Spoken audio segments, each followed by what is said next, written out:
Hello, Archie Dunlop here with Talking Astrology with Archie. In this video, I'm going to be looking at the weekend of the 29th and 30th of June 2024. And I suppose the thing I need to be talking about is the debate between Joe Biden and Donald Trump that took place on Thursday. And as far as I can see, it was a disaster for Biden in the sense that that's what everyone is saying. And it's not just Fox News, for example. I looked at The Guardian. The Guardian wasn't too happy about Biden's performance. And so, we've got all sorts of questions about, whether Biden is going to stay in the race or indeed whether it matters. I went to some Reddit where people were talking about the debate. I think they were sort of Democrats talking about it, and they didn't seem to be too bothered. They thought, okay, well, maybe Biden didn't do particularly well, but then on the other hand, Trump didn't really tell the truth, did he? Or rather, he evaded the truth, so it doesn't really matter. But it does seem that the optics are bad. Of course, it doesn't actually matter, does it? I mean, look at Ronald Reagan, especially in his second term. He wasn't all there. Still, he's regarded by many, particularly on the right, as one of the best presidents that America has ever had.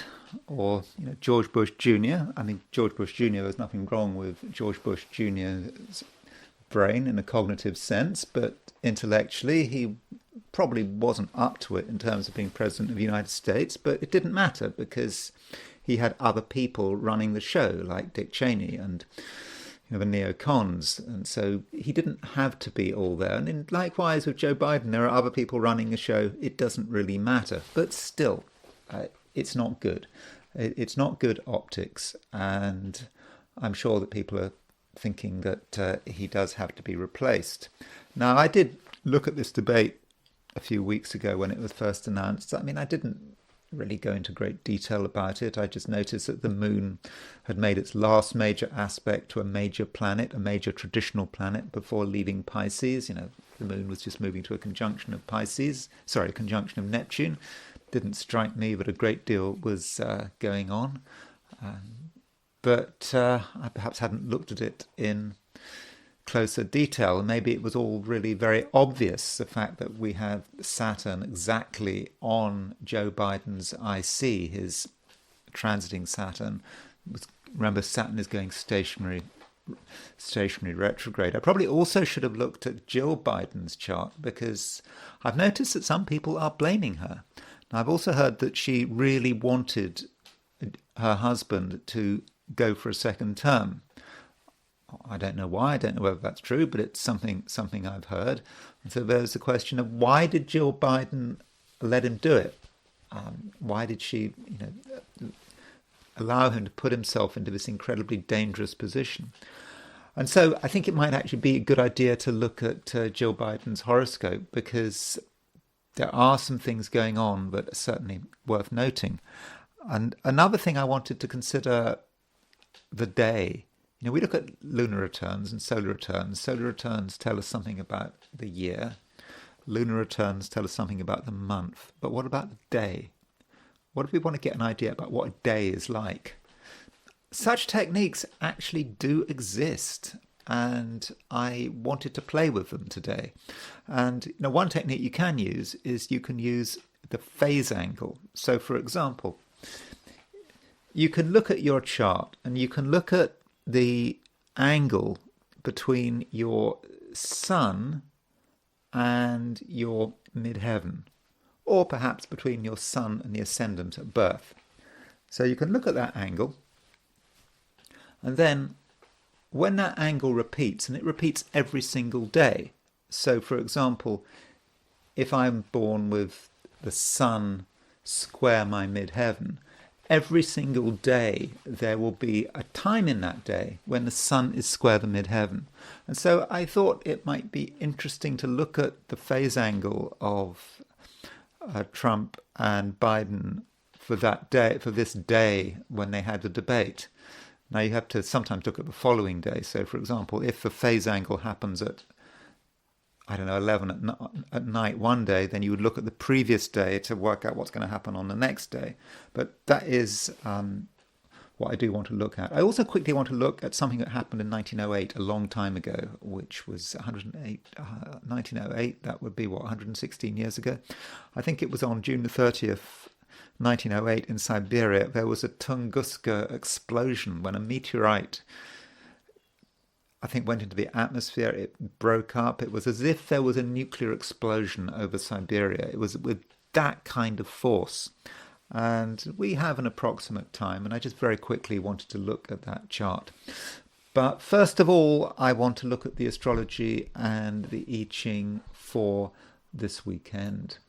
And here is the chart. I've set it for June the 30th, which is the middle of the weekend. It's when Saturday turns into Sunday, and as usual, it is New York time. So you can see that the moon is in late Aries. So certainly Saturday is very much a moon in Aries day. It's a time when we want to take action, when the initiative is going to be important, and I think we're going to be perhaps relieved. But we've got some fire finally in the chart. I think it's just important to have a little bit of fire. I suppose every day astrologically is. I suppose it's got a recipe, hasn't it? And you want to have a bit of this and a bit of that, and you do want to have a bit of fire. But sometimes the ingredients are not available, like when moon leaves Aries, and once the moon leaves Aries, you've only got Chiron and a North Node in fire signs. Now, to be precise, the moon actually moves into Taurus on Sunday, London time, at 1 in the afternoon. So if you are certainly if you're in Australia, it's going to be a moon in Aries weekend. If you're going to be in Europe, Africa, it's a moon in Aries weekend up until lunchtime on Sunday. Then the moon moves into Taurus. Now, if you are in the Americas, then on Sunday morning, the moon moves into Taurus. So in the Americas, it could well be a weekend of two halves. Saturday is going to be more about moon in Aries. Sunday is going to be more about moon in Taurus. Now, there are some other things going on aside from this lunar sign change. We do have a sextile between Venus and Mars. And I think that Venus-Mars sextile could be useful. It is charismatic. It's about sex appeal and attraction. And so if we want to be attractive, need to be attractive, we can be, but it is a sextile between Venus and Mars. It's not like a square. It doesn't have the dynamic tension of a square or an opposition or even a conjunction. It requires perhaps a little bit of effort, a little bit of talent. Maybe it's a kind of sex appeal that is not immediately there, but it can be there. By the way, I think that both Meghan Markle and Prince Harry, they both have Venus sextile Mars in their charts. So maybe the pair of them and how they relate to the public could relate well to the Venus sextile Mars. I don't know what Meghan and Harry have got planned for this weekend, but would be a good weekend for Meghan and Harry to try their hardest to ingratiate themselves with the public. I don't know whether they can actually do that. I don't know whether they consult astrologers. So, in general, that is quite useful for us, Venus sextile Mars. But Mars makes another aspect. Mars makes a semi-square to Neptune. And I do think that this semi-square to Neptune may be somewhat difficult. The problem is not just the fact that it is Mars semi-square Neptune. Mars is being energetic, applying ourselves. You put it semi-square to Neptune, and then you can think of all of the ways in which that energy can be shunted somewhere else. We can get distracted. We can follow false leads. We can even get involved in things we shouldn't be getting involved in. I don't know. At worst, could be drugs, crime, the underside of life. That's always possible with Mars semi-square Neptune. But there's another thing about this semi-square to Neptune, and the fact is it's very close to the Aries point.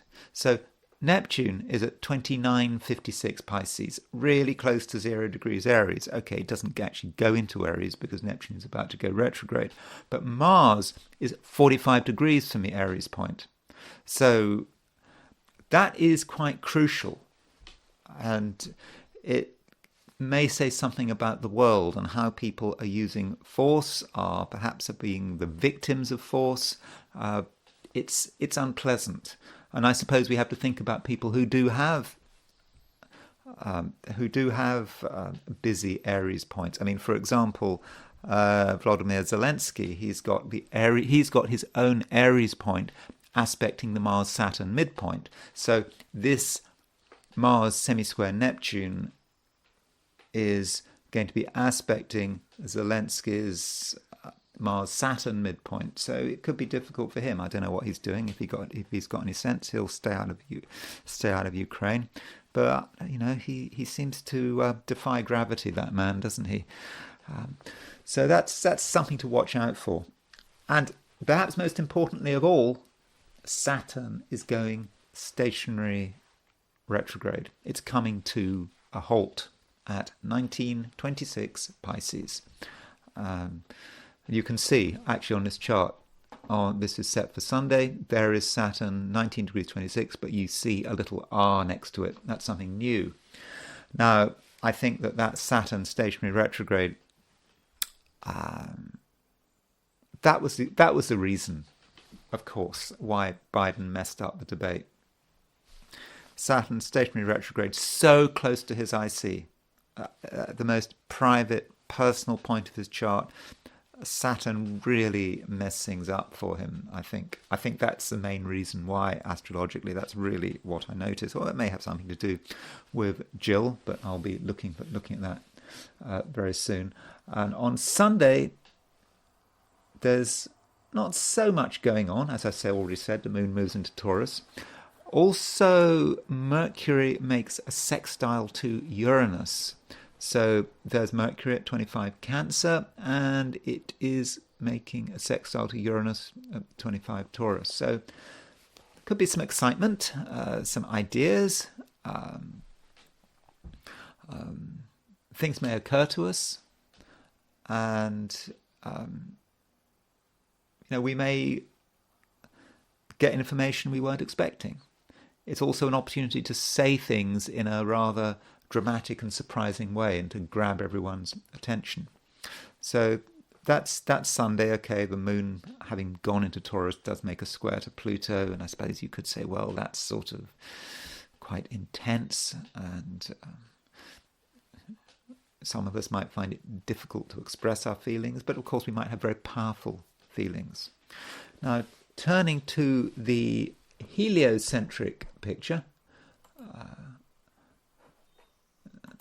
we can observe the path of things. There is the Earth at 8:52 Capricorn, and Mars at 9 Aries. So the Earth is getting ever closer to that square of Mars, but it's not exact. It won't be exact tomorrow. It's just taking its time, but we just need to always be aware of that. The Earth square Mars is creating an increasingly tense environment down here on Earth. Things are not perfect. There's a lot to complain about. Now, just a reminder of how quickly Mercury moves. Yesterday, on Friday, Mercury was exactly opposition Saturn. You can now see that Mercury this is heliocentric, remember, it's now 6 degrees, 5 degrees off the opposition of Saturn. That shows that demonstrates that Mercury really is a fast mover from a heliocentric point of view. It takes, I think, on average 88 days to go around the sun. So that does give you an idea about its speed. Oh, another thing that we should be aware of is, the Earth. If you look at the Earth, it's quite interesting what's happening to the Earth. Okay, the Earth is applying to a square to Mars. It's actually also making a sesquiquadrate to Uranus.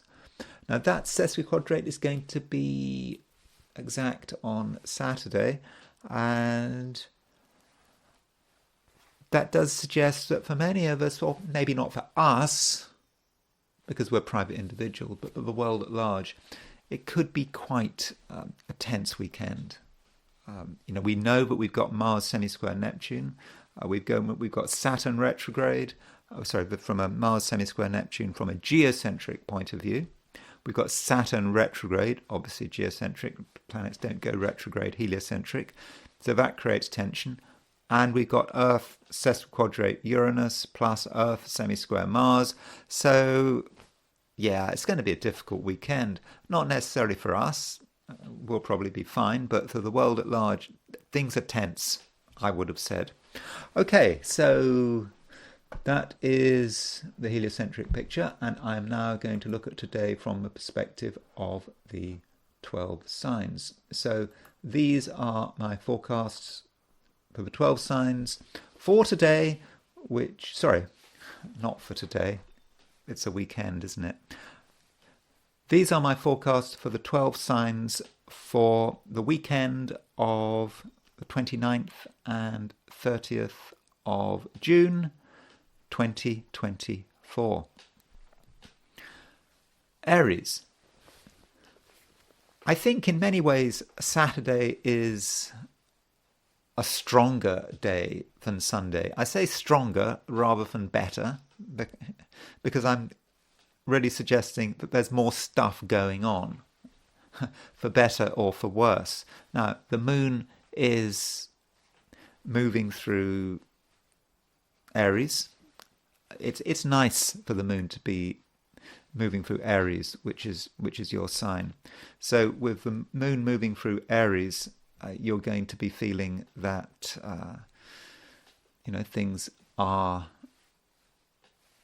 progressing nicely, that you are able to take the initiative, that you are very much in power, and that's certainly a good thing. But you do have to be a little careful. Things might not work entirely as you expect. And one reason for that is that Mars is making a semi-square to Neptune. And really, this semi-square between Mars and Neptune, it sort of dominates the whole weekend. And there's a danger, Aries, that you put your energy into the wrong things. Things that could let you down, that could get you into trouble. I suppose it depends on your interests. Maybe you've got some dangerous interests. You certainly shouldn't do anything criminal or anything involving drugs or intoxicants or alcohol. That should all be steered clear of this weekend. I suppose you should always steer clear of them, but this weekend in particular. And with Mars is semi-square the Aries point, so you're very aware that you live in a dangerous and troubled world. I think this really does hit you. Yet Venus does make a sextile to Mars, and with Venus making a sextile to Mars, Aries, I think that you are pretty charismatic. People are going to listen to what you say, and they're going to take you seriously. And so if you are trying to influence anyone, then now might be your chance to work your magic. And I think you're going to be sort of more attractive than usual. So perhaps there are opportunities to use not just your charisma, but your attractiveness. Yeah, people are going to going to like you. So yeah, so make the most of it. Now on Sunday, the moon moves out of Aries into Taurus, unless you're in East Asia, Australia, and New Zealand, in which case that doesn't happen. You've got Aries moving through. You've got Aries moon moving through Aries for the whole weekend, pretty much. Okay, if you're in Australia, it's possible. Yeah, I think the moon will move into Taurus very late in the evening, but by and large, Aries, if you're in Western Europe, America, the moon does move out of Aries into Taurus, and as a result, I think the weekend will probably slow down a bit, and that might be a bit of a relief.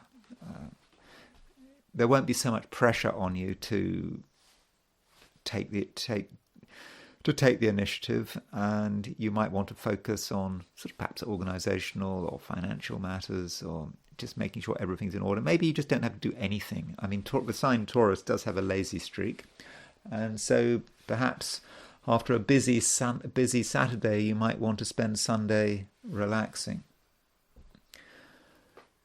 Taurus.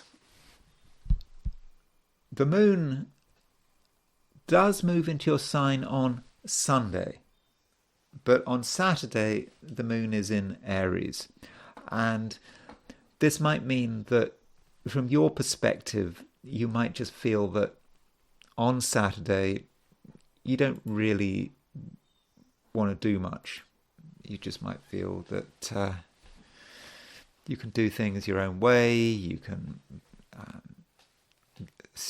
maybe just bide your time. I think that would probably be a bit of a shame, because on Saturday Venus does make a sextile to Mars. I mean, this sextile between Venus and Mars is a feature of the whole weekend, that's true. But this Venus sextile Mars does make you quite influential. You can actually get people you can get noticed by other people. Mars, of course, is in Taurus, which is your sign. Venus is in Cancer, which is a sign which is quite communicative from a Taurian perspective. So on Saturday, there's a lot you can say. You can tell people about yourself, and you can present yourself extremely well. And I think you can present yourself in a way without having to make much effort. You can just, be yourself. And I think that a lot of people are going to like you. And so I would suggest that on Saturday you don't completely ignore the outside world, even though privately that might actually be what you want to do. Now, also on Saturday, Mars is making a semi-square to Neptune, and while other people are important, while you can have a very healthy and constructive social life, there seem to be certain people who should not be trusted, because Mars is ruler of Scorpio, and Scorpio is your opposite sign. So with Mars making a semi-square to Neptune, you just might find that you can't do everything that you want to do in your way, because you have to deal with another person's prompting and their influence. And some people with Mars semi-square Neptune could have a really bad influence on you. They could suggest things which are just not very sensible. So I would perhaps be very wary in terms of dealing with people on a one-to-one level, unless you really know and trust them. Now, as far as Sunday is concerned, the moon does move into Taurus, which is your sign. Okay, that's going to happen very, very late if you're in Australia and New Zealand. And so the moon in Taurus might be more of a feature on Monday if you are in Australia and New Zealand. But anyway, with moon moving through Taurus, I think that in a way you're going to get a sense of your own power, which perhaps you didn't actually have on Saturday. You'll feel that there are things you can do, and I think you're going to be able to refocus and realize that you have ambitions and aims that you want to achieve, and it may be Sunday. Sunday things are supposed to slow down, aren't they? It's a weekend, but I wouldn't take that too seriously. Just because it's a Sunday doesn't mean you can't focus with laser beam precision on the things that you want. Gemini. Saturday and Sunday, I would have said, are somewhat different days. I think that on Saturday, you're probably going to be more active than on Sunday. You're going to find that there are things that you want to do, and from a social perspective, yeah, there are people you're going to want to meet. Though, if you do meet people on Saturday, perhaps you go to parties and other things like that. It's the sort of normal summer pursuits if you're in the Northern Hemisphere. You may be actually somewhat disappointed. It will seem to you that there's just a lot of potential around. And there's no reason why you can't have a fun time, but somehow things just fall a bit flat. People just aren't there. And so as a result, you might actually find that other people are really quite annoying. And that's a kind of a shame. And I suppose one reason that people might be annoying is because the moon is making a square to Mercury. And so, the moon is about perhaps just the people you have to be in touch with, the people you perhaps had high hopes for, and as it happens, they are annoying. Or is it your fault? Maybe. I think perhaps in some respects you're just not in the mood for sort of widespread social interaction. It's just not something you wanted to do, and the more people around you, perhaps the less comfortable you're going to feel. And I should also say that the fewer people around who are around you, I think the better you will function. I think when you're dealing with just a couple of people, it's easy to make an impression. When you're dealing with a crowd of people, then things just might not be so easy. So another thing going on this weekend is that Saturn is going stationary retrograde.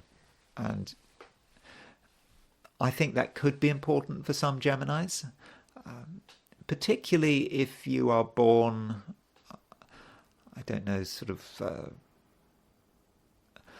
let me see, if you're born, say, towards the end of Gemini, if you're sort of born sort of mid-June, I'm born May the 30th. If you're born sort of mid-June, that may be more of an issue, Saturn going stationary retrograde. But I think it could affect all of us. So with Saturn going retrograde, you may find that in terms of your ambitions and your direction and the things you want to achieve, that you might suddenly have second thoughts. And in fact, it's not even suddenly. I think you've had a growing feeling over the last maybe even couple of weeks that something needs to be done again. It's not quite right, and that you need to reconsider some of the details. So that's something you should bear in mind. So if you've got ambitions and things you want to do, Saturn going stationary retrograde may encourage you to have another look at them. Maybe some changes are required. Now, on Sunday, Mercury is making a sextile to Uranus, and this sextile between Mercury and Uranus may actually be quite useful. It's fairly low profile. It's exciting, but it's not encouraging you to be a wild extrovert. It seems that you can do things on your own, perhaps in quite a secretive way, that can have dramatic and fortunate results. Perhaps in a financial sense. So perhaps on Sunday you're going to have ideas about money, and you're going to think, yeah, something can really happen, and you can do something, but it's quite secretive. Now, I'm not encouraging you to do anything immoral or doing anything behind people's back. It's just more that you have to work on something on your own, and it's going to be like you're really inspired to do something. So on Sunday, Gemini, see what you can do, because I think there are some opportunities. But it's I must emphasize that Sunday is not a high profile day. It's a day when ideally you should be doing things on your own. Cancer. The moon does change sign over the weekend. So what we have is, by and large, we have the moon in Aries on Saturday and the moon in Taurus on Sunday. So in a way, it's a bit of a split weekend. So on Saturday, I think that Cancerians are going to be quite focused on what they need to do. They're going to be quite ambitious. You might feel that you do have to make your presence felt, even if you don't want to make your presence felt. And maybe on a Saturday there are just expectations that you do things in a public way. And yeah, again, these expectations are not welcome, but I think you still have to go through the motions. But it may not be just going through the motions. It's because we have a square between the moon and Mercury. And so the moon is in Aries, square Mercury in Cancer, your sign. And so on Saturday, I suspect that you really do actually understand what's going on, and you know what needs to be said. And your thoughts are going in exactly the right direction. So through your intelligence and your understanding of what is going on Saturday, I think that it can be a really quite fortunate day when you can have a very clear impact on the world around you. That's especially the case if you happen to be working on Saturday, or if you've got a job or a business that requires your efforts on Saturday. But even if you're not working, you can still make an impression, and I think that your ideas are going to be spot on, and I think that you will really know how to communicate these ideas. Okay, people might not be happy with what you're saying, but that shouldn't matter. Another thing going on Saturday is that Saturn is going stationary retrograde. Now that could be important for relationships, because Saturn is ruler of your 7th house. And of course the 7th house rules relationships. So Saturn may be about someone close to you, perhaps a partner, a spouse maybe. It doesn't have to be anything romantic or marital. It could just be someone you know very well, or you have a lot to do with. But with Saturn going stationary retrograde, it could be about moments of indecision. Someone just not being able to make up their mind. Or perhaps, if they have made up their mind recently, they may want to change their mind again. And that might be a little bit frustrating. So Cancer, I would suggest that you show a certain amount of toleration to other people's indecisiveness. It's not really their fault, is it, that Saturn is going stationary retrograde? And you have to try to understand what's bothering them, why they're indecisive. And I suppose if you want them to make a particular decision, you have to help them. But you can't push them too far, because if you push people too far, they might make a decision, but then go back on it anyway. So you've got to give people the freedom to arrive at their own conclusions, and particularly if those people are important to you. Now, as far as Sunday is concerned, the moon moves into Taurus. Okay, it moves into Taurus very late if you are in a Cancerian in Australia or New Zealand, but at some stage the moon moves into Taurus, and so moon moving out of Aries into Taurus, that does put a little bit less pressure on you. You may feel that you can relax more and get away from other people and their pressures. But when you're away from other people, when you start to be on your own, or at least have your own space, that's when the thoughts start to develop. You perhaps think about what you were saying on Saturday, and you're thinking, well, yes, but it's actually more important than that. It's more serious than that. You may feel that you weren't strong enough on Saturday. Maybe you missed certain details. So maybe on Sunday, when you're reflecting on Saturday, things might occur to you that hadn't occurred to you then, and you might be thinking, this is more complicated than you thought. But I wouldn't take it to heart. I think that try to be quite light if you possibly can on Saturday. I think that in terms of your social life, the moon is making a sextile to the sun. Okay, that sextile to the sun is not exact until Monday, but I think you might be starting to feel it, so there might be the opportunity there for some gentle socializing on Sunday, particularly late on Sunday. But overall, I think that Sunday is a less eventful day from Saturday. Leo, I've been talking about the weekend to some of the signs, and I've given the impression that it is quite dramatic. I'm not convinced that in your case, Leo, that it is an incredibly dramatic weekend. I don't think it's quite like that. I think that, especially on Sunday, yes, there are things going on, but in many cases, there are things going on involving other people, and it doesn't necessarily involve you if you don't want to be involved. And, that's especially the case if you're not doing anything important, or if you're not doing anything that's really critical.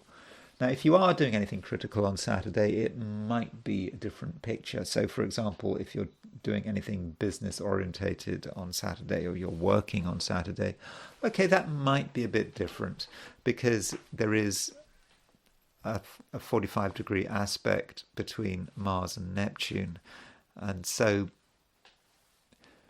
getting things done on Saturday could be hard work, and there may be distractions, and you may have to deal with other people's annoying tendencies, and in certain cases there may be encouragement to do the wrong thing. But that really only applies if you're doing serious stuff on Saturday. If you're not doing serious stuff on Saturday, then I think things should just be fine. You can be yourself, you can contemplate the universe, perhaps you can engage with other people in a sort of a fairly low profile kind of way. After all, there is a sextile between Venus and Mars, and that sextile between Venus and Mars does very much encourage social interaction. So it's not what you're discussing, it's who you're discussing things with. And so if you choose your company carefully, I think Saturday can, I think, be very useful. And you may actually find that certain relationships can be strengthened, and there's a possibility on Saturday that you can find people who you have the same priorities as them, and some kind of union or sense of community it really is possible. Now, turning to Sunday, the moon does change sign. It does move from Aries into Taurus. And of course, Taurus is quite a high profile sector of your chart. And with the moon moving into Taurus, you might feel that there is something that needs to be done. And I think at the same time, you're going to be very aware of all the things that may be stopping you from doing what you want to do. And that's because the moon is making a square to Pluto. Pluto is this real or imagined, I won't say threat, rather this real or imagined force which may be represented by another person, and you're thinking, this person, this situation is preventing you from doing all the things you want to do. And that might be true, but it might actually be part of your imagination. It might be part of your projection. And so if on Sunday you feel that your freedom of action is being restricted, I think you need to be very honest with yourself. The reasons you may not be able to do what you want to do may be more to do with your psychology and your projections and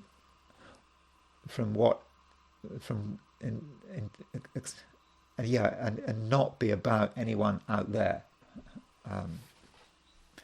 It's easy to blame other people, but I would be careful about that. I think the first thing you need to do on Saturday is to see what you can do and ask yourself serious questions about how you might be holding yourself back, because I think there is some danger that could be happening. Though, Leo, is it really necessary to have high expectations for yourself at the moment? You know, there is a lot of stuff going on in the sign Cancer. And, you know, Cancer is a sign just before Leo.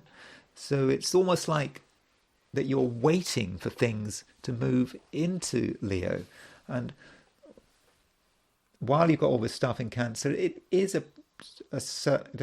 stage when you should perhaps be preparing things. And so don't feel obliged and don't be too tough on yourself. In terms of relationships, Saturn does rule Aquarius, and Aquarius is your opposite sign, and Saturn is going stationary retrograde this weekend. So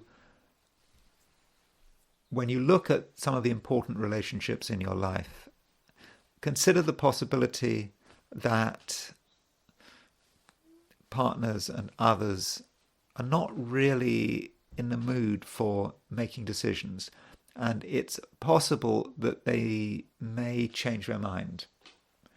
And I think you should allow them to change their mind. You know, just because someone has made a commitment doesn't mean that that commitment should be written in stone. You know, people make commitments based on certain pieces of information. When that information changes, sometimes those commitments have to change. And I know that it's very important to keep promises. And, you know, as a Leo, you are a fixed sign. You know, you expect promises to be kept. But right now, I think you might be unreasonable if you try to hold people to their promises. Try to have a little bit of flexibility and understanding in that department. Virgo. So Virgo, the moon has been in Aries for the last couple of days. And from a Virgo perspective, that's not really the best place for the moon to be. You know, it's a part of your chart that is a little bit introspective. You know, Aries and Virgo are two signs that are just working in completely different ways. Virgo, fixed earth. Aries, cardinal fire. You just haven't been able to fully assert yourself, or to get your ideas out into the open. And matters are not helped by the fact that on Saturday, the moon in Aries makes a square to Mercury in Cancer. Okay, it could be Saturday, Sunday, depends exactly on where you are. But that moon square Mercury, it's like there are things you want to do, there are things you want to say, but your emotions are holding you back.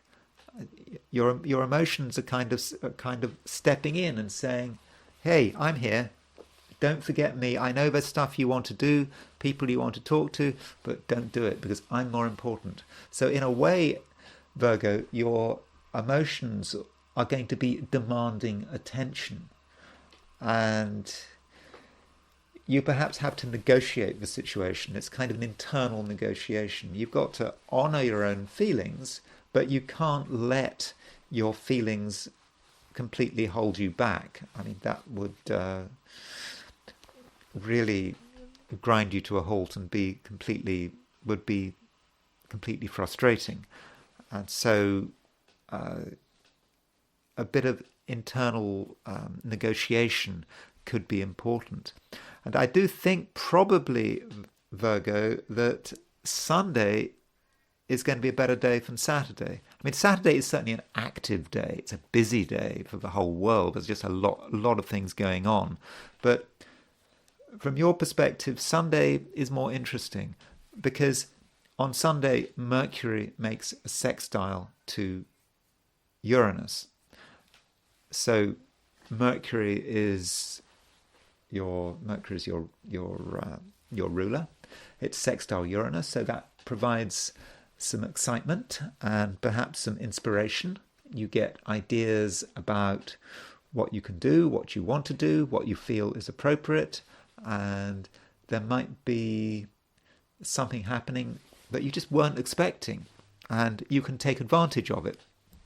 Or with Mercury sextile Uranus, you can turn the tables. So you might be in a situation that seems boring, that seems it's going nowhere. Perhaps other people have the advantage, and then suddenly you can change everything. All it takes is perhaps one word and everything changes.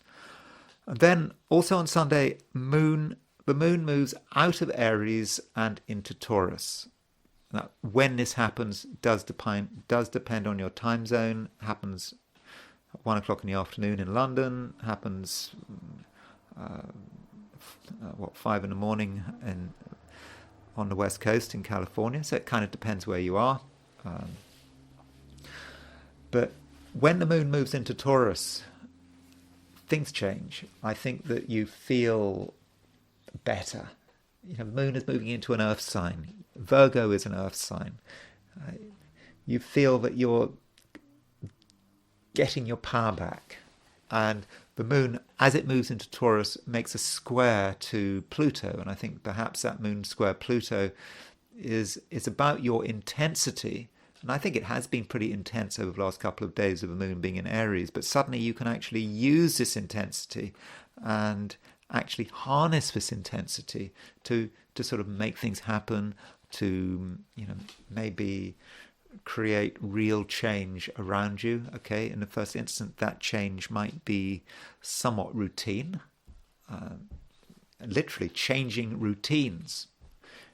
You change a routine and you change your outlook. It seems trivial, but if you move a time slot from one place to another, if you move a piece of furniture from one place to another, everything might change, and everything might change for the better. Somehow what happens in the material world has an impact on the spiritual world, and that allows you to get sort of a greater sense of what you can do and your own power. So overall, Virgo, I think that Sunday is going to be a better day than Saturday.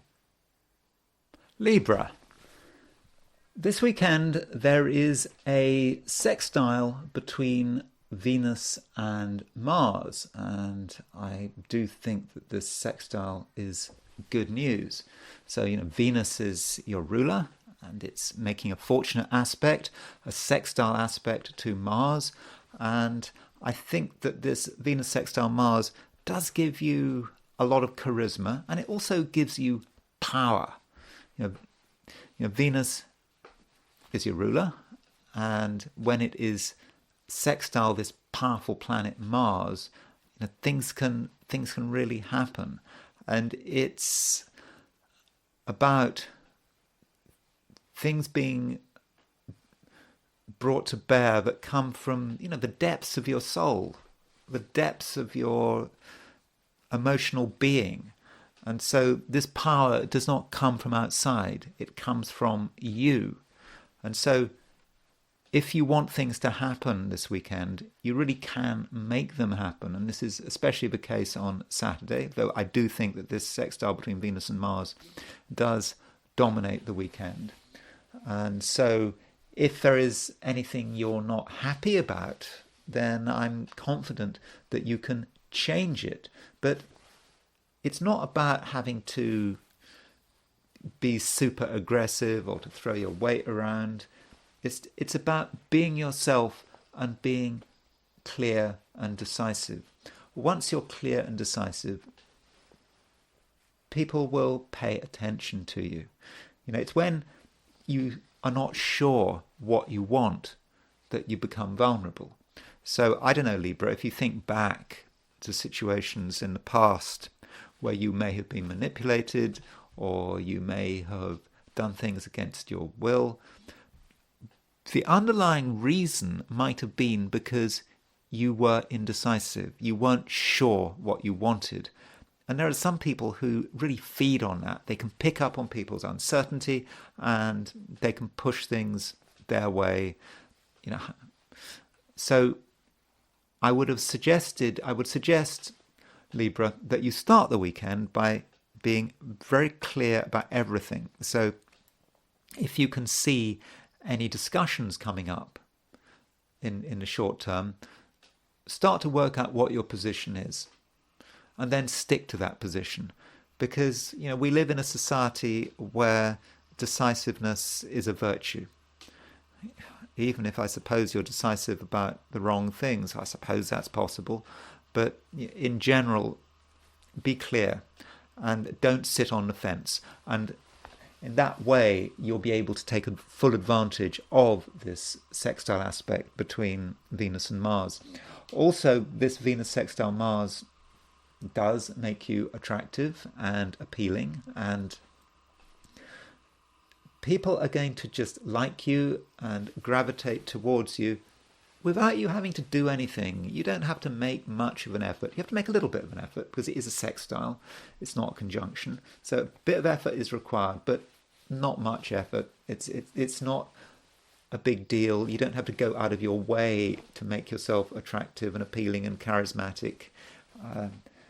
It's almost a case that you just have the knack and people will gravitate towards you. So do take advantage of that. And I think, I think if there's anything that you want this weekend, then I think there's a very good chance that you can get it.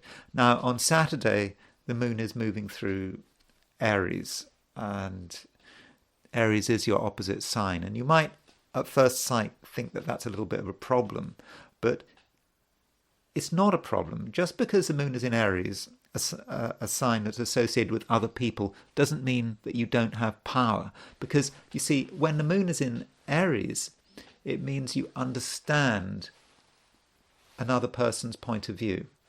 You understand what makes them tick. And really, that is the key for being successful and being in control. Because if you understand what makes people tick, you're better able to deal with them. And that can help boost the impact of this Venus sextile Mars. So I said that you just needed a little bit of effort to make yourself charismatic and attractive, a little bit of effort. And that effort is about understanding what people want, understanding what they are psychologically. You don't have to go super in depth into the situation, but just some appreciation of other people's weaknesses can really make a big difference. Now, on Sunday, the moon does change sign. It moves into Taurus. And with the moon moving from Aries to Taurus, you're possibly going to become a little more serious. On Saturday, you could probably get your way in a relatively light way, without having to make much of an effort. People were sort of easygoing. Sunday, moon moving into Taurus, things perhaps become a little more intense, and on the surface they might seem more difficult. But still, I think you're in a position where you do have a lot of power. In fact, the moon in Taurus may actually give you even more power, because the moon, when it moves into Taurus, starts moving to a conjunction of Mars, and that's quite an assertive conjunction. And remember, Venus is still going to be sextile Mars all weekend long. The sextile might be stronger on Saturday, but really, Libra, you are strong all weekend long. And if you find that you're getting opposition, or you're dealing with a situation that just isn't working, if that happens to be the case, then you actually, in many cases, will have the strength to break through. It's all about looking at a situation, maybe looking at a person, understanding what it's all about, perhaps understanding another person's weakness. Psychology is important this weekend. Psychological insights can make a big difference. Understanding the situation, positioning yourself in the correct place, and then giving it everything you've got. And I think if you are sufficiently focused, I think that you will get your way. You don't have to apologize. You don't have to give any warnings. Just give it everything you've got, and I think you will be successful, indeed maybe victorious. Scorpio. There are things to do on Saturday. Perhaps things that you don't really want to do, but nonetheless you feel a certain obligation. And I think this was the case yesterday. Sorry, I just did the weekend. This was the case on Friday as well. So it's just part of the same process of having to clear things away. But you'll get it done, and it might be annoying. You might feel that there are better things to do, but until you've cleared the decks, you're not going to be fully free. Now, while this is happening, Venus is making a sextile to Mars. So the Venus sextile Mars is going to really help in terms of how you interact with other people. Mars, remember, is in Taurus. It's in your opposite sign of Taurus, and so Venus is sextile Mars. So that indicates that you and another person can have really a good connection with each other. And if you are feeling a little bit down, a little bit frustrated this weekend, it may actually be that deep down, you're actually bored. And boredom is a terrible thing, but boredom can be cured. And I think there is someone out there who can relieve your boredom, maybe not just one person. But you've got to give people a chance. So don't assume that boredom is a permanent part of the scenery. This Venus sextile Mars allows you to reach out to other people and to be interested by them. You are not necessarily the most interesting person in the world. You may be one of the most interesting people in the world, but on your own, you can't necessarily create all the interest you need. And sometimes you just need some interest and some excitement and stimulation from out there. And it's definitely available. And when you choose your friends, when you choose your company, try to be challenged. If you hang around with people you know well, you've you've just got very familiar with them, you talk about the same things in the same way, sure, that's going to be boring. But if you can possibly choose friends and contacts who are different, perhaps you don't know them very well, perhaps they have a completely different perspective from you. These are the kind of people that right now you should be mixing with, because you need something different, because the old ways of relating, have become rather tedious. Now on Sunday, the moon moves out of Aries and into Taurus. And with the moon moving into Taurus, I do think that relationships could be emphasized. You've already got Mars in Taurus, and so Mars is in Taurus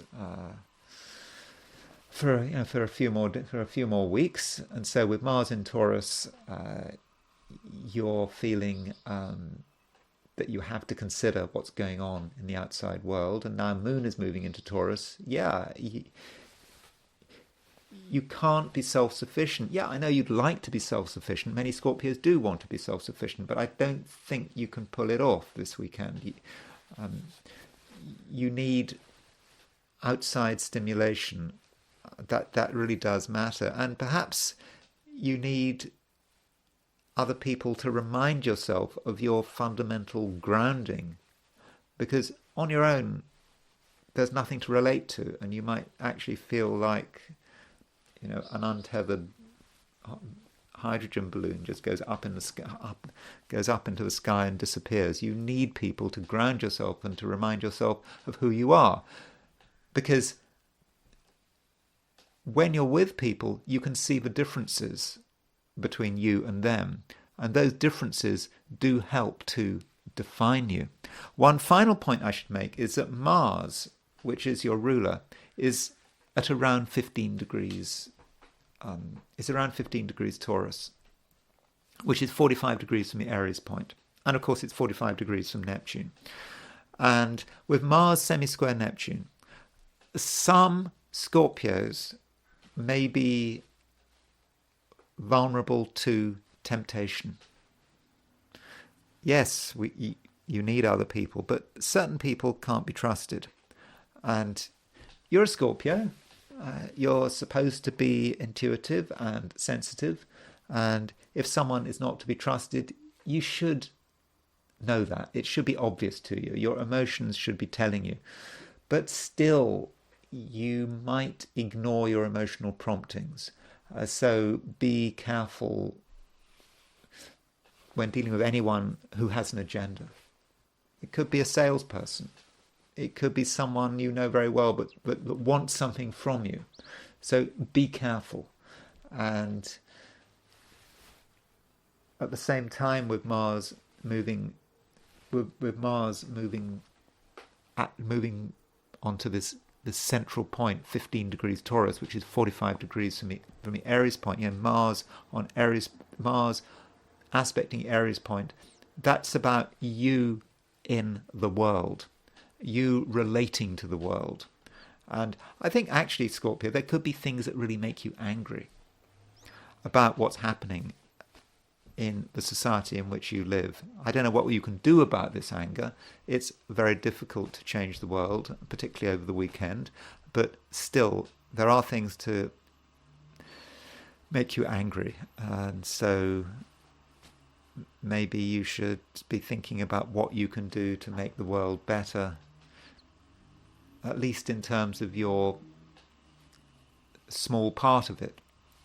And don't just stew and scream at the television set when something happens you don't like. You are part of the world, and somehow you've got to find a way of engaging with it. Sagittarius,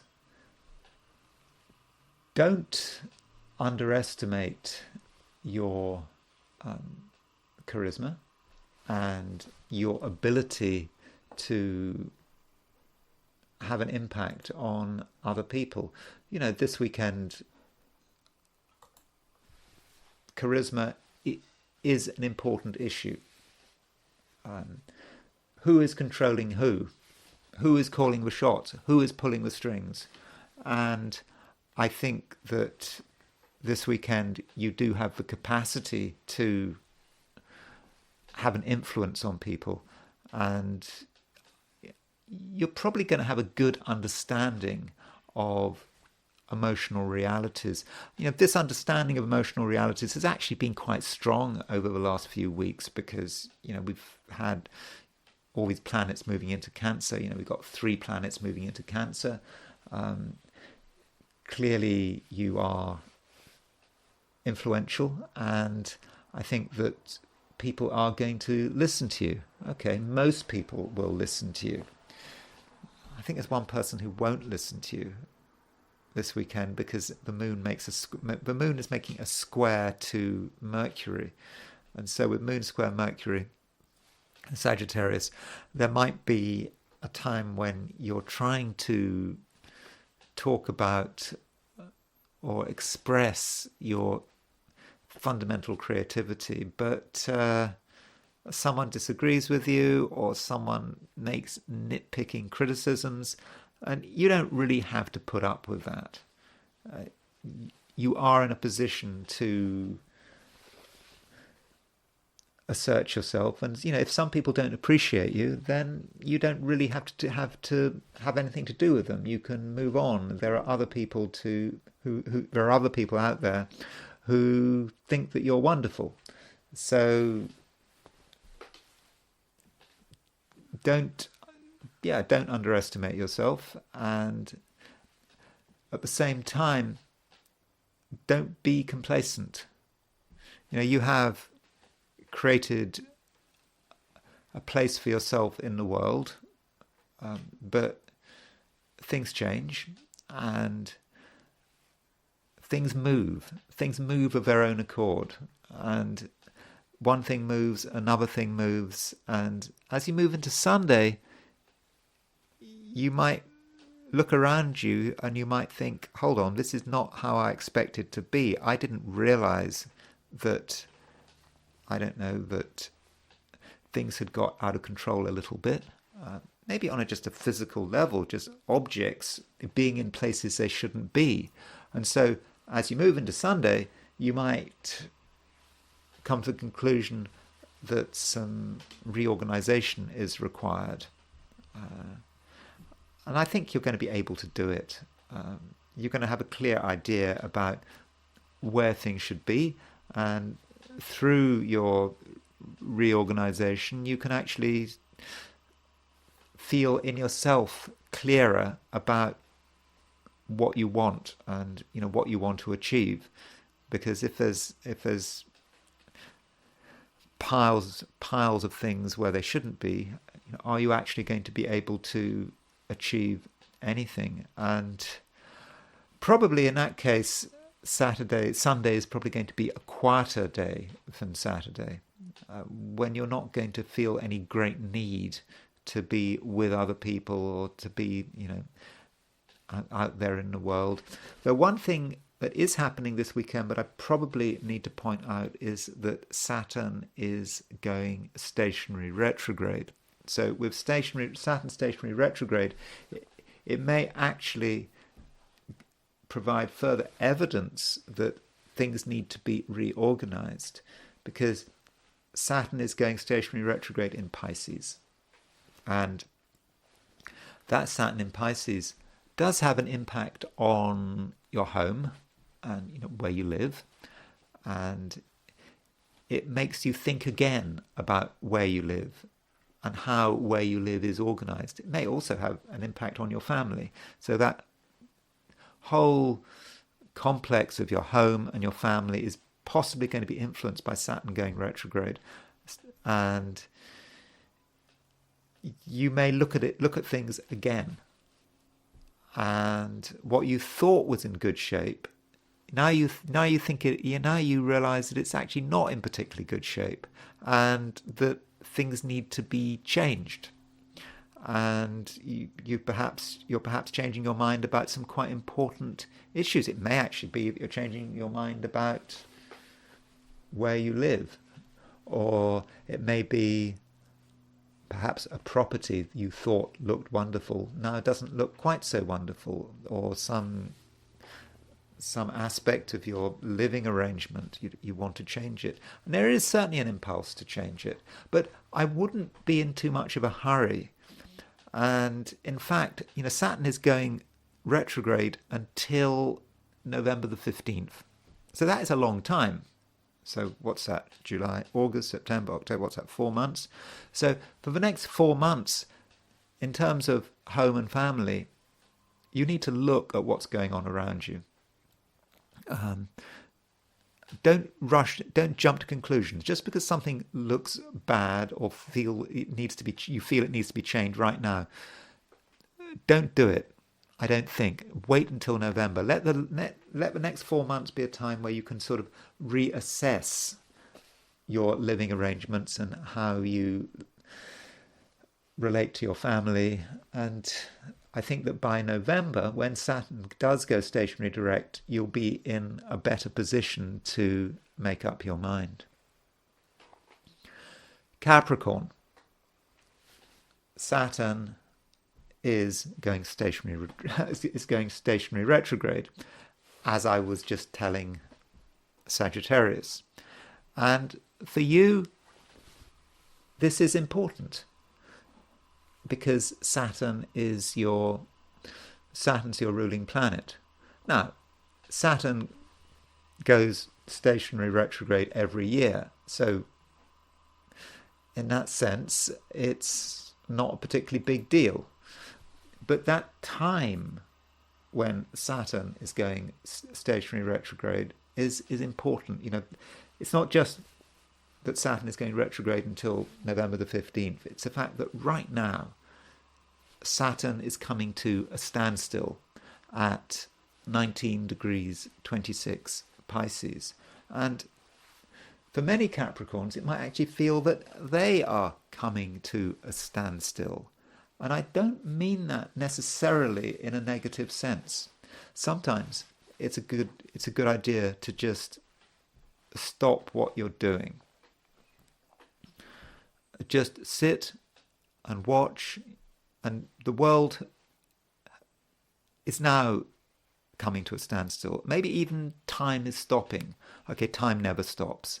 But if time is stopping, or appears to stop, then that gives you an opportunity to reconsider, because I think that some things do perhaps need to be reconsidered. I'm not even going to particularly focus on any particular department that needs to be reconsidered. Is it your home? Is it your career? Is it your attitude to your finances? No, it's just you. You need a process of reconsideration over the next few days. And look at all the things you're involved with, and asking yourself, is it really the right thing to do, or is it the wrong thing to do? There are no immediate answers. You have to think it through. And Saturday in particular, when Saturn goes stationary retrograde, really is a time for keeping still.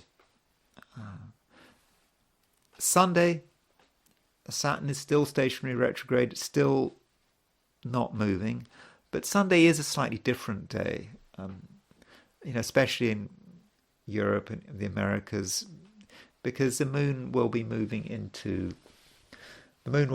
out of Aries into Taurus. If you're in Australia, New Zealand, the moon will move into Taurus, very late on Sunday, so that might be more of a Monday thing, moon moving into Taurus. But, with the moon moving into Taurus, it's a time when you can perhaps start to think about yourself and what you can do and what you can't do. Give that time. Perhaps you've been doing things recently and been putting a lot of effort into them, and you've reached the conclusion that really this isn't for you. This is not what you're good at. It's not what you enjoy. But there may be other things, and you're thinking, this is it. This is what I really want to do.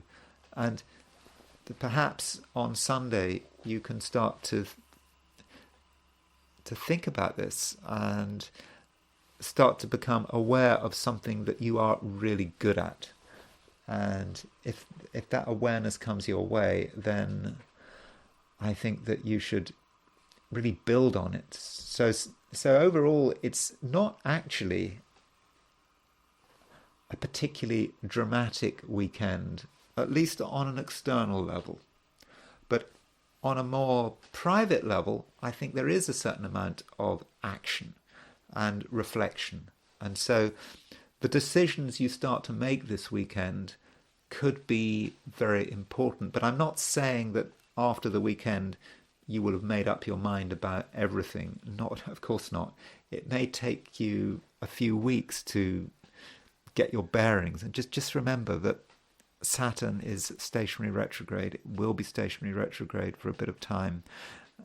It's that moment when it is absolutely still. If you look at, I haven't got an ephemeris here, but if you look at a list of the planetary positions every single day, if you haven't got an ephemeris, so what you will see on an ephemeris, you will see as you move into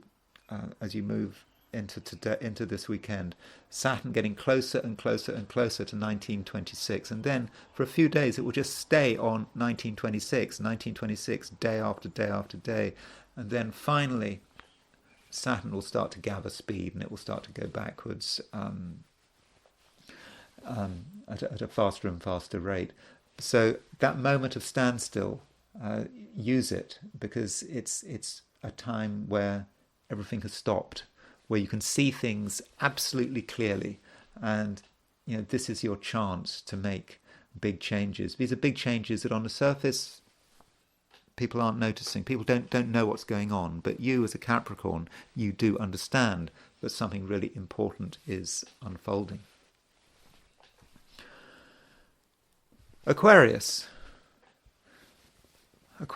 I have just been talking to Capricorn about Saturn going stationary retrograde, and a lot of what I said to Capricorn applies to you as well, because Saturn is your ruler and Saturn is going stationary retrograde.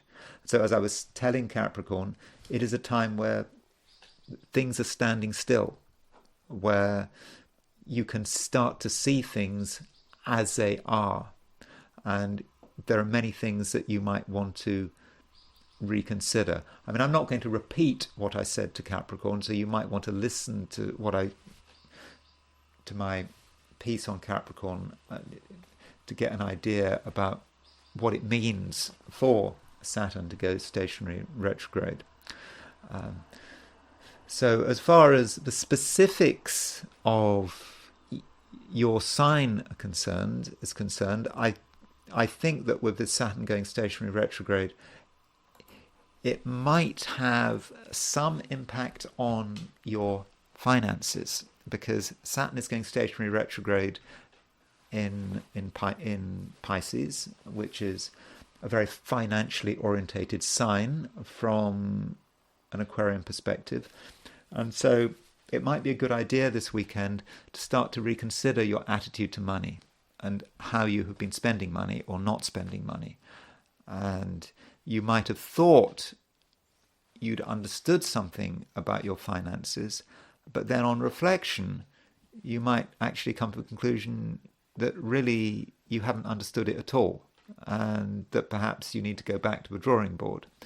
Now, that would be an extreme reaction, and the truth of the matter is probably somewhere in between. You don't have to make dramatic changes, but perhaps a few changes are nonetheless necessary. So don't be stubborn, Aquarius. I know you can be stubborn. Aquarius is a fixed sign, but with money, a few changes might be required. Just in the way you're organizing things, just look at what you're spending. Is it all necessary? If you've been contemplating a big expenditure, over the last few weeks or even the last few months, and perhaps there's pressure to spend a lot of money on something. Of course, what is a lot of money? It's relative. So if you've been contemplating this expenditure, with Saturn going stationary retrograde, you might have second thoughts. And Saturn goes goes retrograde until November the 15th. So if it's some big expenditure, some big strategic expenditure, then it's possible that you should hold off until the autumn. I mean, do consider that. But, as always, when I'm talking about money, I mean, I know it sounds boring, but, this video is for entertainment purposes only. I'm not giving you any advice, but nonetheless, it might be a good idea to hold off on big expenses, because you perhaps don't have all the facts. And with Saturn going stationary retrograde, is a time perhaps to make it clear that you're not prepared to go through with something, even if you've made promises. Aquarius is a fixed sign. Aquarius does does take promises seriously in many cases, but okay, if there might be some contractual obligation, that's different. But if you've made some verbal promise, whether it's to another person or even to yourself, I don't think there's any reason why you need to honour it, because it's important, and you don't want to destroy your finances or make a big mistake just out of sheer honour. On a different note, Aquarius, you are actually able to make things happen this weekend. You might come over as being someone who is quite detached and disinterested, but if something annoys you, or you feel that something has to change, it just happens suddenly. You're suddenly confronted with something and you don't like it, then you'd be surprised, Aquarius. I don't think it will take much to completely change it through the sheer power of your personality. So if you don't like something, you don't have to just stew and sit on it and just accept it. No, you can just change it. And I think that if you have the element of surprise, people will just say, oh, Aquarius is serious. Okay, we'll do things Aquarius's way. So Aquarius, overall, I think it's perhaps not externally going to be an especially exciting weekend. But there are things to think about. You might want to change your mind, but if you find yourself in a situation where you don't like something and you feel that immediate change is required, then I'm fairly confident that you are going to be able to enact that change, and I don't think you'll come up with any serious resistance. Pisces, it's perhaps an important weekend because Saturn is going stationary retrograde. I don't want to say too much about Saturn going stationary retrograde because I've just been talking to Capricorn and Aquarius and telling them about Saturn stationary retrograde, and it all gets a bit boring. But the gist of the thing is that with Saturn going stationary retrograde, it may be a time, remember, Saturn moving through your sign, where you may feel a certain sense of indecision. And that is quite normal for Pisces. Pisceans do change their mind. Pisces is the sea.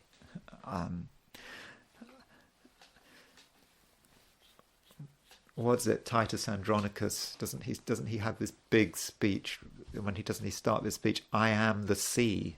Are you the sea? Yes, you are the sea, and I suppose you change, and you sometimes you realize you realize that you were moving in a direction and you don't want to move in a direction anymore, uh, and you want to change. That's okay. You are being completely true to yourself. And if other people feel upset that you want to change your mind, that's too bad. I mean, in a way, that's the Piscean right to change your mind or to change your direction. You know, it's like the shoal of fish. They're going one way and then they suddenly want to go this way. I don't know why. I don't know how that happens. So it's okay to change your mind. That is absolutely fine. At the same time, Pisces, I think that you are a person who will be taken seriously. You have a strong sense of what is happening emotionally in the world and in terms of the people around you. And you're able to use your emotional sense to create change. So if you're with people, you understand what makes them tick, and it doesn't take much to get them to do things your way. Though don't be more manipulative than you actually have to be. This weekend is not about going on a power trip. That's quite unnecessary. And just in terms of everyday communication, I think that you really do benefit from a sextile between Venus and Mars. That Venus-Mars sextile allows you to say things which they just hit the right note. People absolutely accept what you have to say, and at the same time you can be quite creative in the things you say. You don't have to use the normal formalities, you know. How are you? Nice day. I'm fine. It can go further than that. And I think by having a creative choice of words, and perhaps using words that are slightly confusing, force people to think, you're going to be able to perhaps move things along and perhaps maybe create stronger relationships and connections. So, for example, I don't know, if you go for a walk every day and you meet the same person every day and you say the same thing to them every day, but today you might want to say something completely different to them. Something offbeat, something a little bit controversial, and you might get an interesting reaction. So in that way, you may be able to perhaps connect with people who you don't normally communicate with. So that's the weekend. I'm not convinced that it's going to be an especially exciting weekend. I think you're in a powerful position, and if you want to change your mind, Pisces, that's fine. Don't apologize. And those are my forecasts for the 12 signs. And I'm now going to turn to the I Ching. So I asked the question, what is the weekend going to be like for those watching the I Ching segment of this video? And the first and only hexagram I got was number 63, after completion. So this hexagram relates to a time when things have been essentially done. We have moved from one phase to another phase, and this hexagram is locked, and it's not moving anywhere. It's perhaps a little stuck, and we may ourselves feel stuck between one place and another. In a sense, a transition has been made, but it hasn't moved on very much. I mean, it's like perhaps crossing a river and we've got to the far bank, but we haven't got much further. I suppose if you want to take a military analogy, it could be, I don't know, D-Day landings. You know, you landed on a beach, you're on a beachhead, but you're not moving any further from the beachhead. And it's stuck, it's locked. And I think that that really ties in very well with the fact that Saturn is stationary retrograde.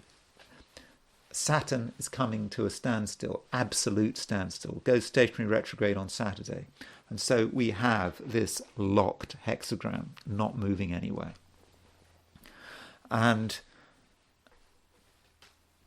having sort of made this transition, it's just very important that we are not complacent. We haven't sorted things out. There may be a sense of achievement that we have made a transition, but I think we have to be careful about congratulating ourselves too much, because things could go wrong very quickly. I mean, I suppose it's like, you know, D-Day landings. You've captured a beach. Then what? What if the enemy counterattack? What if you're forced off the beach? It's absolutely possible. So it's certainly not time for congratulation, and instead we need to consolidate what we've got. We need to make sure that whatever we have achieved, we're able to maintain that achievement, that we're not going to be pushed back. So we just have to make sure everything is in order, and start to consider the ways in which things could go wrong, because that is one of the things about the I Ching and this hexagram 63. There's plenty of warnings here. It's advising us not to be considering huge tasks. We need to keep it small. We need to make sure that we are really safe and everything is under control. So that's what this weekend is all about. It's about consolidation. It's certainly not about moving forward. We just need to make sure that things don't descend into chaos. And that's it. A very short I Ching reading, and that means that I can start to look at what's going on in the United States. And we've just had this debate. So where does one start? Well, I suppose one starts with the chart of the debate. So looking at the chart of the debate, here was a chart of the CNN debate. It started, I believe, at 9 in the evening in Atlanta, Georgia, if I've got that right. Now, the moon is at 25 Pisces, was at 25 Pisces, moving to a conjunction of Neptune. You know, the moon was okay. You can see what the moon was doing. It made a sextile to Uranus, then it made the conjunction to Neptune. I mean, I suppose with moon conjunct Neptune, you know, a criticism that Trump was made of Trump, but he didn't answer the questions. That's moon conjunct Neptune. With Biden, well, we know all about Biden. Apparently, he came over very, very poorly. I'm just taking that from what other people are saying. That's not my opinion. I'm just saying what the general view. But I didn't actually regard that chart in itself as being particularly impressive, as in itself saying that this was going to be a bad night, especially for either candidate. So I thought maybe I should look at it from the perspective of each candidate. So here's Donald Trump, and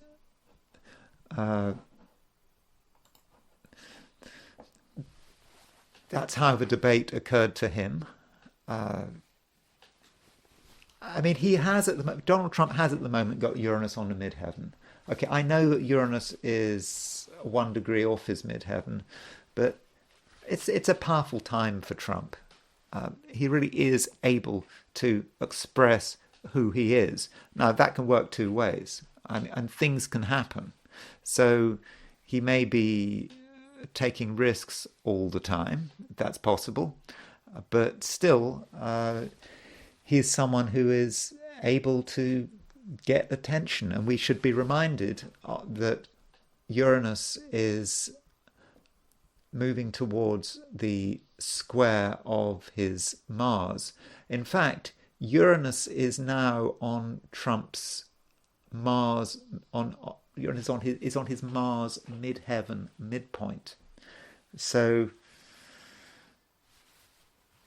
this is him really pushing forward with his campaign. You know, I know he's 78 years old, and I think a lot of people are suggesting that, you know, cognitively he's not what he was, but still he is pretty dynamic. But of course his dynamism could trip him up. Then we have Joe Biden. So Joe Biden,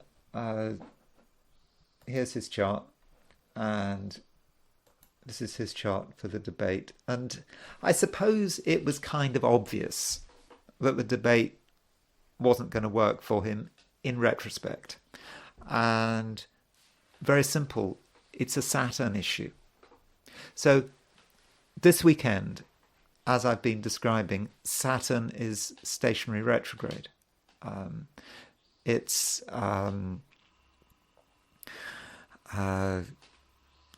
coming to a standstill. And here is Joe Biden's IC, the lowest point in his chart at 1954. There it is, 1954 Pisces. Now, Joe Biden is supposedly born at 8:30 a.m. Was he born at exactly 8:30 a.m.? Probably not. He could have been born at 8:25 or 8:35. So we don't know exactly where his IC is, but assuming his IC is at 1954, Saturn is going stationary right close to it. So this is a very personal, private point for him, and Saturn is just causing a lot of issues for him.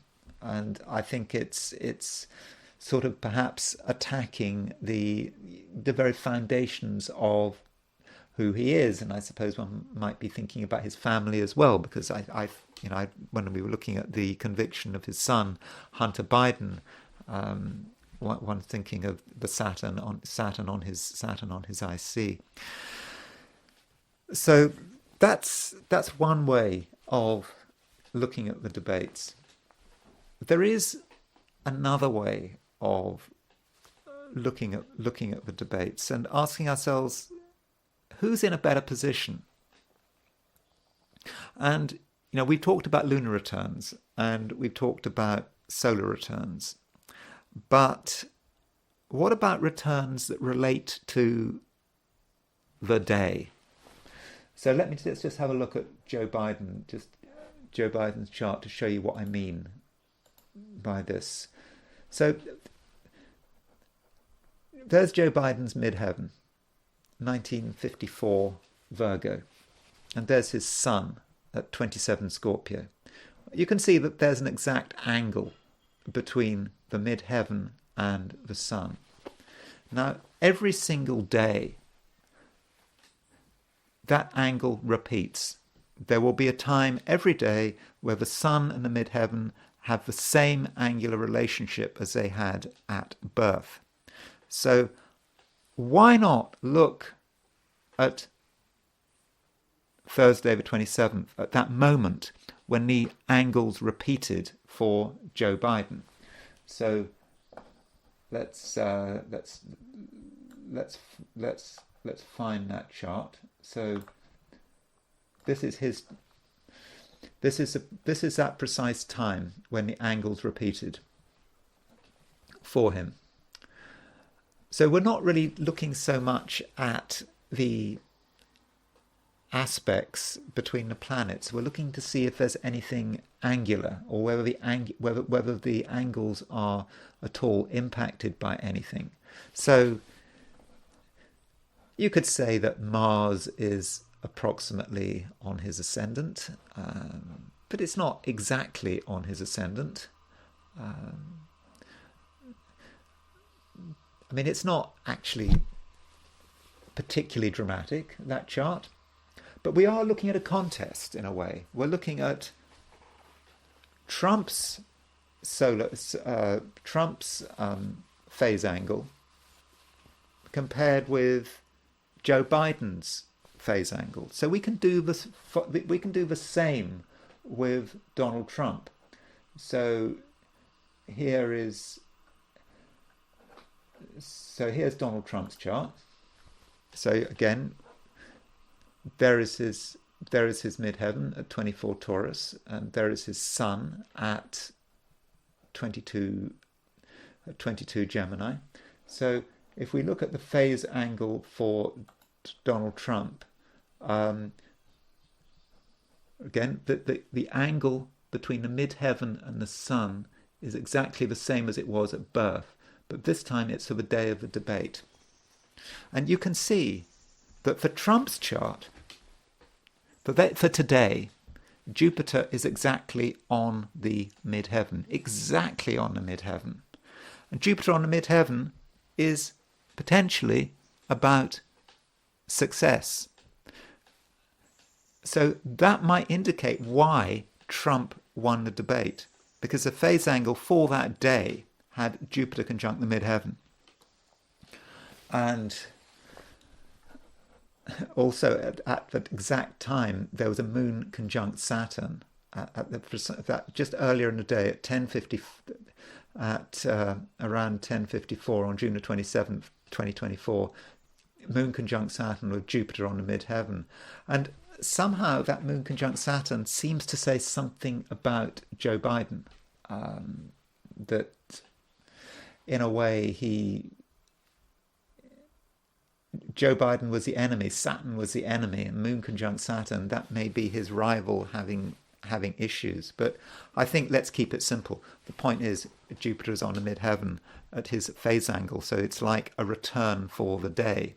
You could use the ascendant, the sun and the ascendant, but maybe that's more for things like health. But if you're interested in career, then go for the sun on the midheaven. So that's when you repeat the sun midheaven angle. Another person who has been in the news, and people have been talking about it, is Jill Biden.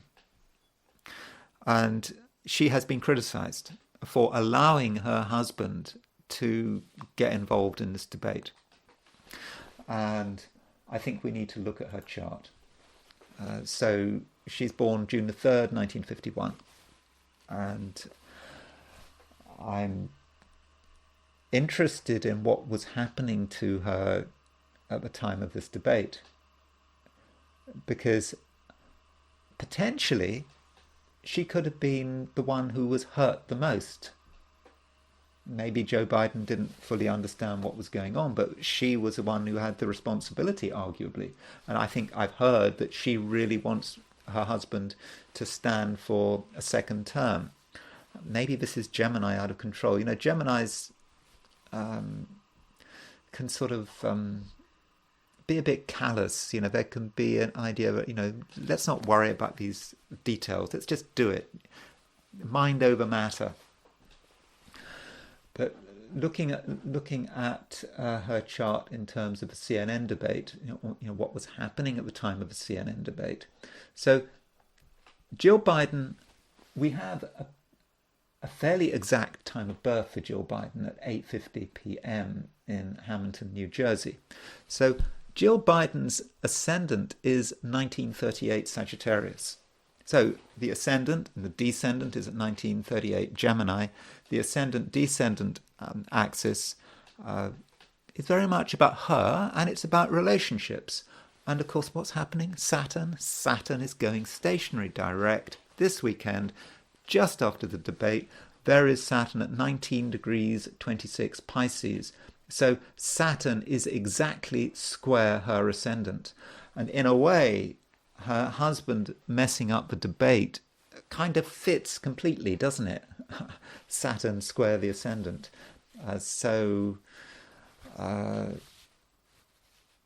It must be a difficult time for her.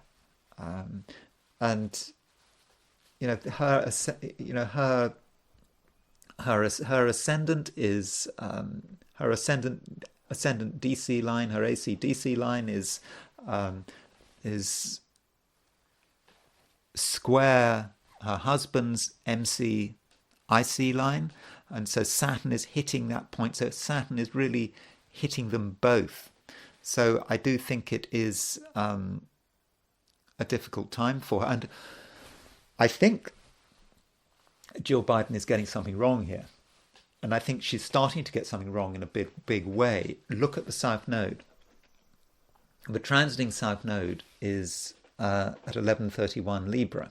So it's moving towards her midheaven. And so, this is a time where potentially she could be making wrong decisions.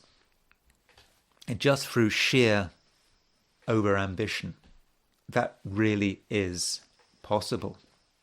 South Node on the midheaven, it's about doing the wrong thing. Where should she be going? She should be going towards the North Node on the IC. This is where she should be, but where she is not. And that's her fantasies, perhaps. South Node moving towards the midheaven of her husband getting another term. Maybe she likes being First Lady. I don't know. But I think the critical point is the Saturn square her ascendant. Then I also wanted to look at her solar arc directions. So she is 73 years old. And so we move all the planets 73 degrees. And so what we... Oh no, that's a composite between the two. Let me just look at Jill Biden's solar arc directions. Here we are. And so there's Jill Biden in the middle, and there are her solar arc directions on the outside. Now, Jill Biden has her moon at 523 Gemini. And these are her solar arc directions for the debate. And at the time of the debate, Saturn was at 523 Sagittarius. So Saturn was exactly opposition her moon by solar arc direction, assuming we've got her time right. And moon is in the 6th house, represents health. In this case, perhaps not her health, but the health of her husband. So that Saturn is causing a lot of problems, and I think it's a completely Saturnine event for her. I do think that she's mortified, and just look at. Also, we can see solar arc directed. Uranus is trundling towards her ascendant, so because she has Saturn,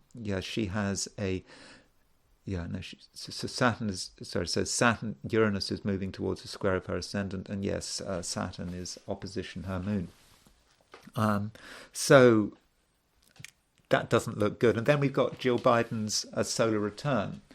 So let's quickly look at Jill Biden's solar return. So this is her solar return for the year. It doesn't actually look too bad, does it? I mean, okay, Saturn's in the 7th. That might suggest issues with her husband, but she's got all this stuff on the midheaven, an exact Sun-Venus conjunction. I suppose Venus is a bit blasted there in very close to the conjunction of the Sun. But on the surface, not so bad, that chart. And quite, in fact, You might say, oh, she's got Jupiter on the midheaven.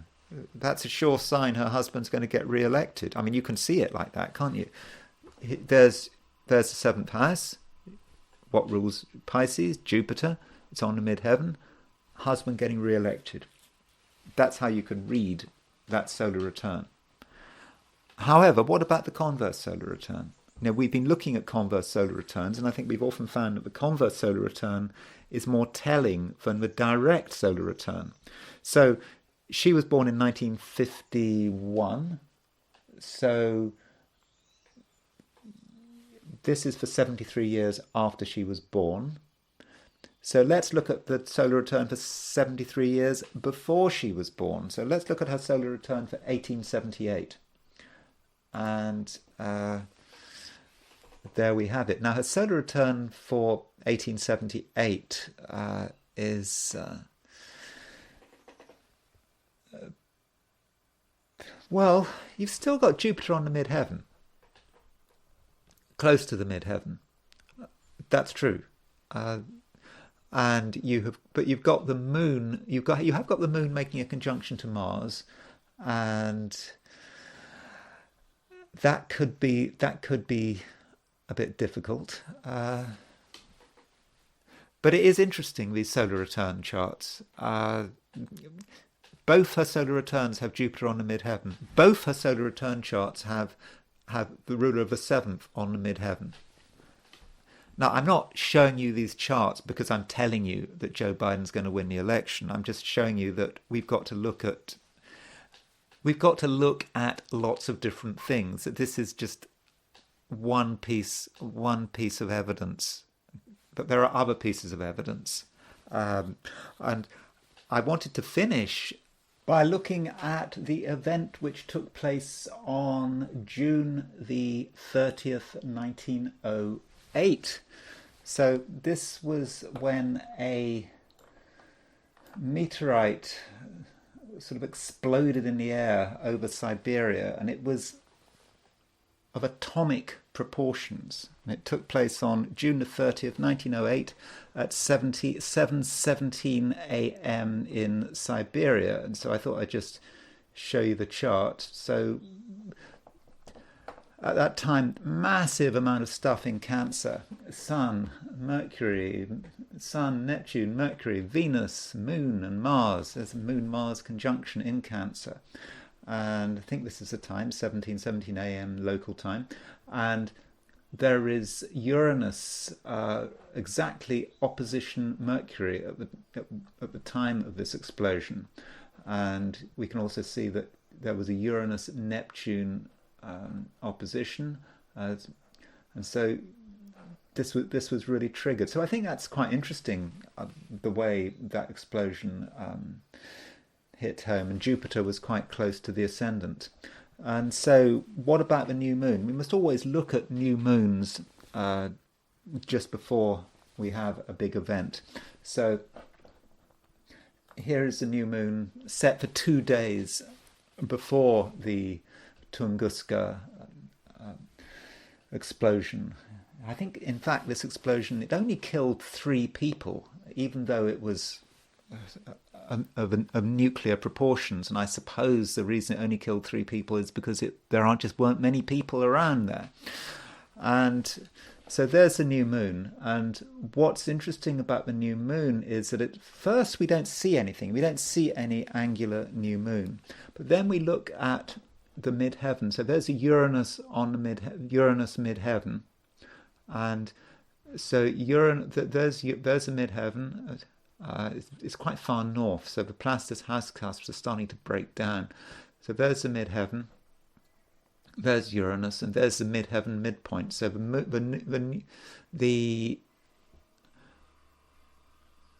new moon at 6:32 Cancer was exactly opposite the Uranus midheaven midpoint. So that kind of fits some sort of big explosion. So that does seem to work. So I thought I would show you that chart. I found that interesting. And really, that's all I've got to say for today. I hope you found that of some interest. I think in terms of the debates, I think what I think is really important is Jill Biden's chart. The fact that she does have right now directed Uranus exactly opposition her moon, and the fact that she's got Saturn square her ascendant. And I think it's perhaps for good reason that Jill Biden is being criticized for allowing her husband to take part in that debate. Anyway, that's it. Thank you very much for listening. I hope you found this video of some interest. If you did enjoy this video, I'd be grateful if you were to like it. If you are not subscribed, I'd be really grateful if you were to subscribe. And if you want to buy me a coffee, there is a link in the description. So thanks again for listening, and I will talk to you again very soon.